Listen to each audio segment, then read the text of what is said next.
माझ्या पप्पांबद्दल जितकं मी बोलेन तितकं कमीच आहे. नॉर्मली लोक शून्यापासून सुरुवात करतात, पण माझ्या पप्पांनी नेगेटिव्ह 10 पासून सुरुवात केली आहे.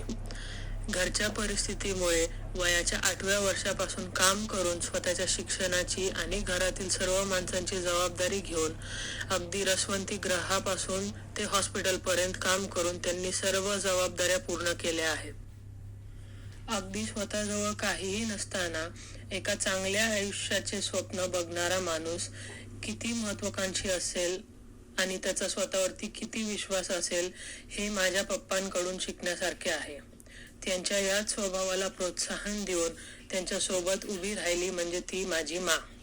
मला नेहमी सांगते की जेव्हा माझा जन्म झाला होता तेव्हा पप्पांनी हे ठरवलेलं की आपण हिचं खेळामध्ये करिअर करूया आणि हिला अमेरिकेला शिकायला पाठवूया.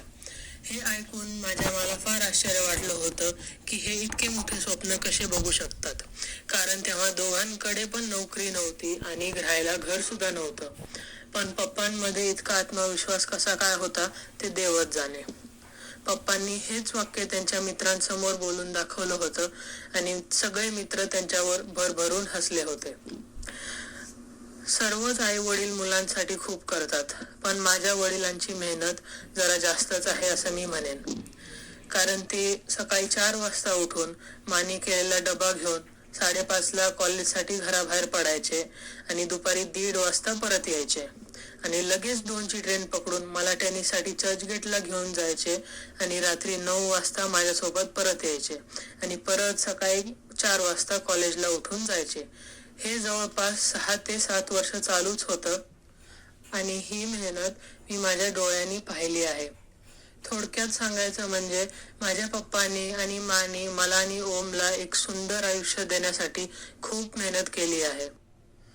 आज माझे पप्पा रिटायर होत आहेत, पण त्यांचा उत्साह, नवीन शिकत राहण्याची सवय, त्यांची वाचनाची आवड आणि व्यायाम करणे या गोष्टी ते अगदी मनापासून करत असतात.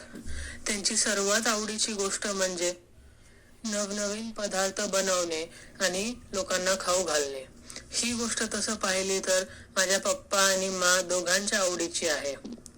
पप्पा, तसं तर आपण फोनवर रोजच बोलत असतो, पण आज मी तुम्हाला अजून इतकंच बोलेल की आम्हाला तुमचा खूप खूप खूप अभिमान आहे.